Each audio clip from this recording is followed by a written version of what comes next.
La bourse, les cotations, en partenariat avec igmarkets.com. Bonjour et bienvenue dans votre espace de formation en analyse technique. Après l'étude de la construction d'un graphique au dernier chapitre, la leçon numéro 3 aborde la construction des chandeliers, une représentation de l'évolution des cours des prix venus du Japon. Voici les points importants sur la construction des chandeliers japonais. Cette représentation graphique, différente de celle des bâtonnets ou bar charts, et les candlesticks en anglais ou bougies, permettent d'apprécier le sens et la psychologie associée à une journée de bourse par leur couleur blanche ou noire, ainsi que les plus hauts et les plus bas. Les configurations à 2 ou 3 chandeliers japonais représentent le changement de la psychologie au fil des sens et permettent de prévoir l'évolution des cours par leur configuration caractéristique. C'est un outil précieux pour vérifier qu'une tendance peut ou non continuer à se développer suivant l'évolution des séries de bougies blanches ou noires. Le chandelier blanc, appelé Yang, représente une séance haussière.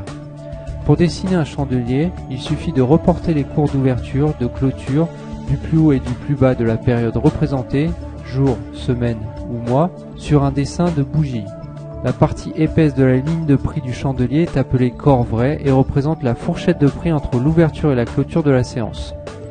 Les traits fins au-dessus et au-dessous du corps vrai sont appelés les ombres et représentent les extrêmes de la séance. Pour les Japonais, le corps vrai est le mouvement des prix le plus important. Les ombres sont habituellement considérées comme des fluctuations de prix de moindre portée. La représentation d'une séance prend l'apparence d'une bougie avec ses mèches. Le chandelier noir, appelé yin, représente une séance baissière. Le chandelier noir se représente de la même manière qu'un chandelier blanc, à la différence que comme le cours de clôture se situe sous le cours d'ouverture, le corps vrai est foncé en noir. Les Japonais distinguent toujours 2 types d'énergie, le yin négative et le yang positif, permettant de symboliser la psychologie d'une séance. Lorsque le corps vrai est étiré, il s'agit d'un marubozu. Lorsqu'il est petit, il s'agit d'une toupie.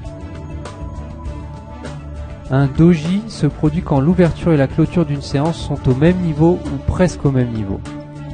Ainsi, il n'y a pas ou pratiquement pas de corps vrai. Les haussiers et les baissiers sur la séance se sont donc équilibrés en fin de journée. S'il se produit au bout d'une tendance bien marquée, il constitue donc un signal de retournement de cette tendance.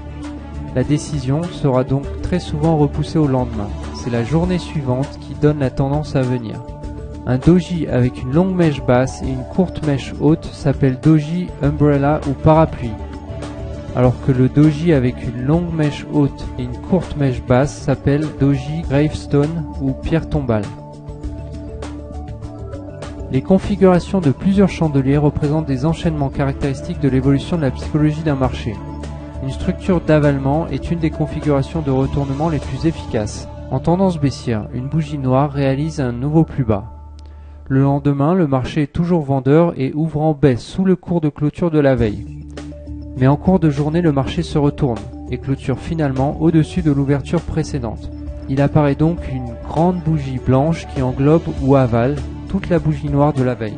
Elle marque une inversion dans le comportement de la majorité des intervenants et donc un retournement haussier de tendance. On a la configuration inverse où une grande bougie noire englobe la bougie blanche de la veille. Il s'agit d'un avalement baissier. Le retournement de psychologie de marché est encore plus fort et significatif lorsque la première bougie est un doji, car comme il vient d'être dit, le doji est lui-même un signal de retournement de tendance. Une structure pénétrante est aussi un signal de retournement apparenté à une structure d'avalement. Dans le premier exemple, la structure pénétrante marque un renversement de creux. Elle est formée par un premier jour à corps noir dans un marché orienté à la baisse. Le second chandelier ouvre avec un gap descendant au-dessous du plus bas du chandelier noir précédent, renforçant les baissiers dans leur position. Mais le marché se ressaisit au cours de la séance et parvient à clôturer au-dessus du point médian du corps noir précédent, formant un long corps blanc traduisant le retournement de psychologie du marché. La structure pénétrante inverse est appelée couverture en nuage noir et marque un renversement de sommet lorsqu'elle suit une tendance ascendante ou en haut d'une bande de congestion. Pour valider une structure pénétrante de creux, il faut impérativement respecter le retracement par le second chandelier blanc des 50% du corps noir précédent, car il existe pour les Japonais d'autres configurations qui d'apparence ressemblent à la structure pénétrante, mais sont interprétées comme des signaux baissiers.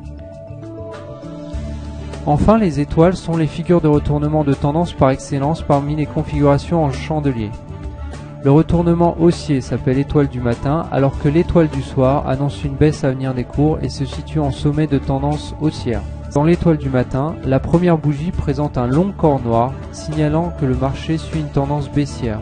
Le lendemain, le marché ouvre avec un gap baissier, et le chandelier de cette séance centrale forme un doji, ou ne possède qu'un petit corps vrai, une toupie.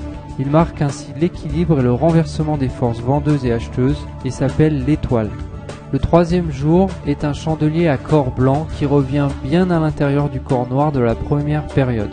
Cette structure est un indice que les haussiers ont bien pris le contrôle du marché. Une étoile idéale devrait avoir un gap de part et d'autre du corps du chandelier du milieu.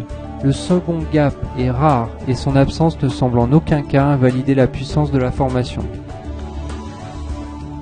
Voici quelques exemples vous permettant de vous entraîner à repérer les configurations en chandelier japonais sur des historiques de cours. Sur le graphe de gauche, on observe une succession de plusieurs toupies, presque des dojis, marquant l'indécision du marché qui se stabilise autour d'un prix d'équilibre.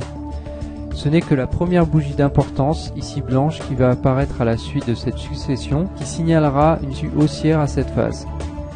Au sommet de la tendance, une structure d'avalement baissier apparaît avec la longue bougie noire qui englobe tout le corps vrai de la bougie blanche précédente. Celle-ci annonce le retournement du marché à la baisse. Sur le graphe de droite, on observe au début une structure pénétrante haussière avec une petite bougie blanche, certes, mais permettant d'inverser le mouvement baissier qui s'amorçait.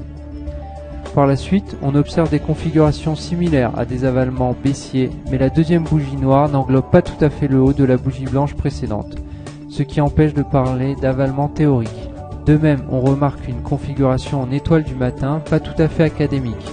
L'étoile constituée par une toupie noire ne forme aucun gap avec la bougie noire précédente, ni avec le Marubozu blanc suivant. Toutefois, le retournement de tendance est significatif. C'est à vous maintenant de chercher les figures graphiques. Vous pouvez cliquer sur le bouton pause afin de prendre le temps d'observer les configurations. Que voyez-vous ?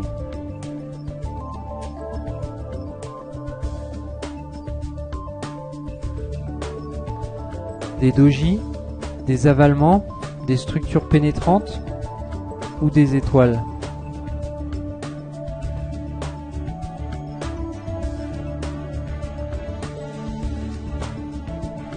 Eh bien, on voit apparaître deux étoiles du soir et un avalement haussier entre les deux.